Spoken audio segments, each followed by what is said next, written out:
Greetings, beloved. Pastor Charles Bond here, the Generations Pastor of the New Salem Baptist Church of Memphis. I want to first pause and thank Pastor Matthew J. Watts for the opportunity to bring this condolence to you by way of video. Family, you know I wanted to be there, but just that it wouldn't work out scheduling wise. But I had to say a word about my granny, who I affectionately call Granny, Miss Pauline Hariston.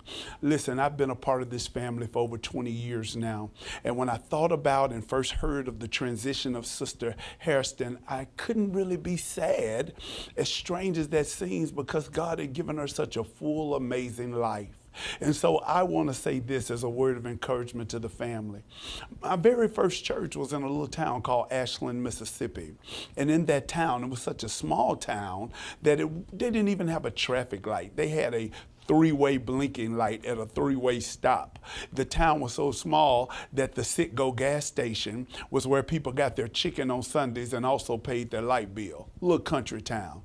Anyway, Regions Bank, which is now a big box brand bank here in the South, was buying little small banks, and they bought a little bank called Union Planners.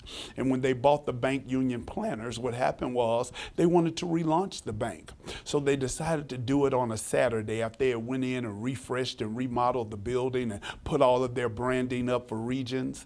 And just so happened that same Saturday of the relaunch and the grand opening of the bank, we had a funeral going on in my church in the same little town. It was only one flower shop in the town, and they had hired a new delivery driver. And the delivery driver got the address to the church mixed up with the address to the bank. So the flowers that were supposed to go to the grand opening of the bank ended up at the funeral. And the flowers that were supposed to go to the funeral ended up at the bank. And it just so happened that the flowers at the bank read, "With our deepest sympathy," but the flowers at the funeral read, "Congratulations on your new location." And that's what I want to say to Granny. Pauline Hariston, you paid your dues, baby. Congratulations to your new location.